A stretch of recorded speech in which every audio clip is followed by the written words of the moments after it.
नमस्कार दोस्तों, गुरुकुलम.मीमांसा पे आपका स्वागत है। आ गया हूं मैं आज आप लोगों के लिए वॉइस लेके। और वॉइस में क्या, वॉइस में पास्ट परफेक्ट टेंस में, नेगेटिव सेंटेंस में एक्टिव से पैसिव वॉइस कैसे बनता है। तो आइए चलते हैं, हम इसे समझते हैं कि एक्टिव वॉइस का क्या स्ट्रक्चर होता है और पैसिव वॉइस में नेगेटिव सेंटेंस का क्या स्ट्रक्चर होता है। अगर आपने अफर्मेटिव सेंटेंस देखा है इसका, अगर आपने पास्ट परफेक्ट टेंस के अफर्मेटिव सेंटेंस में एक्टिव से पैसिव वॉइस कैसे बनता है, अगर ये चीज आपने देखा तो ये बनाना बहुत ही आसान है। हलवा है, हलवा, हलवे की तरह खा लोगे इसे। आओ देखते हैं क्या है ये।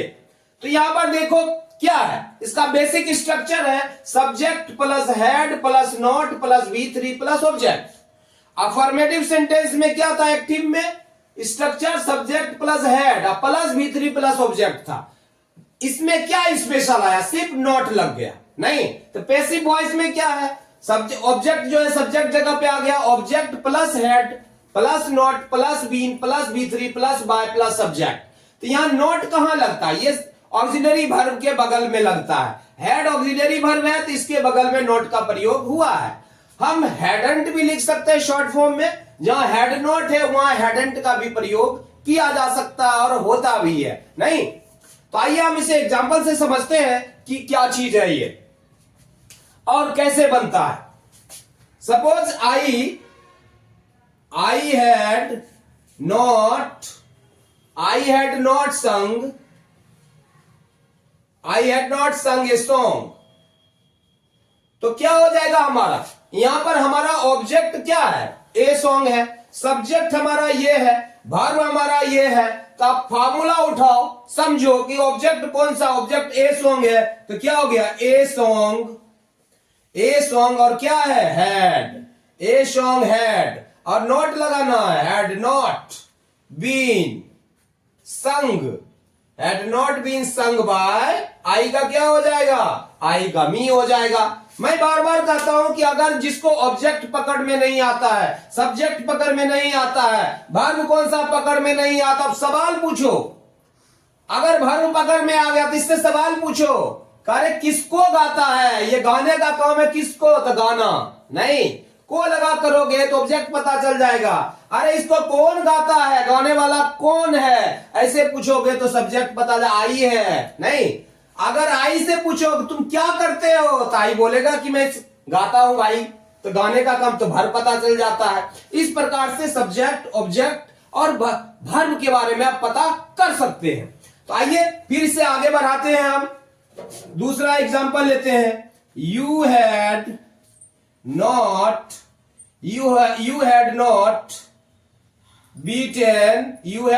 बीटेन मी। अब यहां देखते हैं हमारा ऑब्जेक्ट क्या है, ये ऑब्जेक्टिव केस में है, पर्सनल प्रोनाउन है नहीं। तो ये अगर सब्जेक्ट की जगह आता है तो आई बन जाएगा, I had not been beaten by, क्या हो जाएगा, यू का यू ही रह जाएगा यहां पर, करेक्ट। उसी प्रकार से अगर ही से एग्जांपल लेते हैं, he had not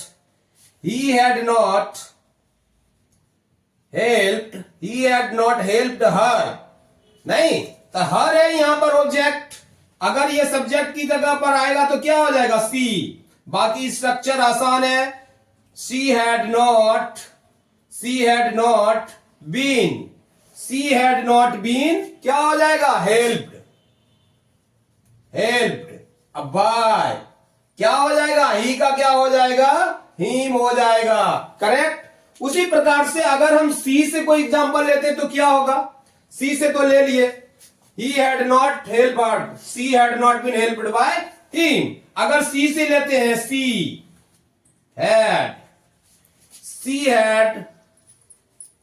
had not supported him। यहां हिम है हमारा ऑब्जेक्ट अगर सब्जेक्ट की जगह पर आएगा तो क्या हो जाएगा, ही। बाकी क्या लग जाएगा, he had not been. Formula follow करो आप, क्या हो जाएगा V3, तो सपोर्टेड ऑलरेडी है ही, सपोर्टेड, ही had not been supported by, क्या हो जाएगा, बाय हर, हर हो जाएगा, बाय हर हो जाएगा, नहीं, he had not been supported by her. उसी प्रकार से अगर आगे हम एग्जांपल लेते हैं कि अगर वी से सेंटेंस रहे तो कैसे बनेगा, we had not eaten mangoes, we had not eaten mangoes. तो यहां पर क्या हो जाएगा हमारा, मैंगोज को ऑब्जेक्ट है हमारा, मैंगोज ले लिए, मैंगोज और क्या लग जाएगा, had not been, mangoes had not been क्या है, ईटेन बाय अस हो जाएगा यहां, करेक्ट। उसी प्रकार से अगर यू से रहता है तो क्या हो जाएगा, you had not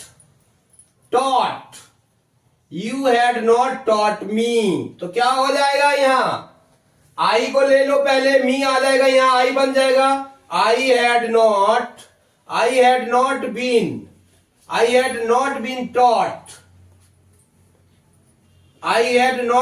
taught by, क्या हो जाएगा, यू का यू ही हो जाएगा।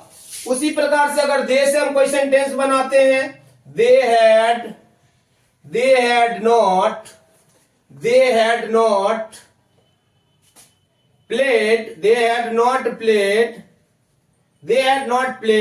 a game, played a game. तो हमारा गेम यहां पर ऑब्जेक्ट है, तो ऑब्जेक्ट आ जाएगा, a game had not been played by me, या नो गेम ऐसे भी बन सकता है।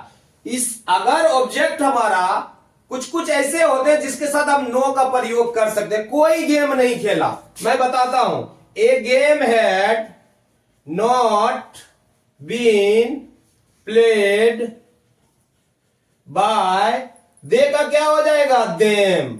इसको हम ऐसे भी बना सकते हैं, no game had been played by them, ऐसे भी करेक्ट होगा। और no game had been played by them. यहां पर क्या चीज है, नो से कोई गेम नहीं खेला गया भाई, a game had not been played by them या they had not played a game, तो यहां पर no game had been played by, कोई गेम नहीं खेला गया, दोनों का भाव एक ही है। तो इस प्रकार से भी बन सकता है। अगर नाम से रहे, Ram and Shyam had not eaten mangoes, तो हमारा ऑब्जेक्ट क्या है यहां, हमारा ऑब्जेक्ट हमारा मैंगोज है ना। तो अगर हम मैंगोज को लेते हैं यहां पर तो क्या हो जाएगा, mangoes had not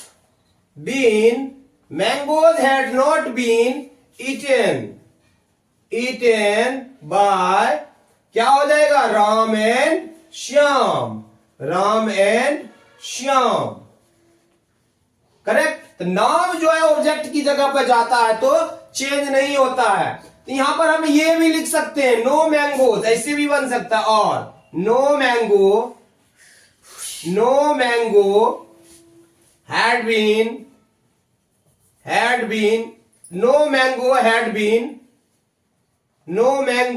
been eaten by Ram and Shyam। तो आपने देखा यहां पर हमें भाव पकड़ना है, अर्थ पकड़ना है कि अर्थ इससे वेरीफाई हो रहा है, हमारा अर्थ निकल के आ रहा, सेम अर्थ तो ऐसे भी बन सकता है, कंफ्यूज नहीं होना है। यहां पर जैसे आई हैड नॉट संग ए सॉन्ग, तो यहां भी हम बना सकते हैं, no song had been sung by me, क्या हो जाएगा, यहां पर इस प्रकार से भी बनाया जा सकता है, no song had been sung by क्या हो जाएगा? मी। अब क्यों? अगर यहां नो लग गया तो नोट नहीं लगेगा, नो लग गया तो नोट नहीं लगा, चूंकि नेगेटिव तो यही बना दिया ना, तो नोट लगाने की हमें कोई भी जरूरत नहीं पड़ी। तो इसलिए कहीं कोई परेशानी नहीं है, इसमें कंफ्यूज नहीं करना है। अगर पर्सनल प्रोनाउन होगा तो उसमें हम नो का प्रयोग नहीं कर सकते हैं, क्योंकि आप देखो ना लगा के, नो आई होगा क्या? नहीं होगा। लेकिन नो मैंगो हम लिख सकते हैं, कोई आम नहीं खाया गया, कोई गेम नहीं खेला गया, इस प्रकार से हम बना सकते हैं। लेकिन पर्सनल प्रोनाउन रहता है तो उसके साथ नो लगा के हम शुरुआत नहीं कर सकते हैं। लेकिन अगर पर्सनल प्रोनाउन ये सब नहीं रहे, इस तरह का वर्ड रहे, नाउन रहे, तो आप क्या कर सकते हैं? इस तरह से स्ट्रक्चर बना सकते हैं नो लगा के।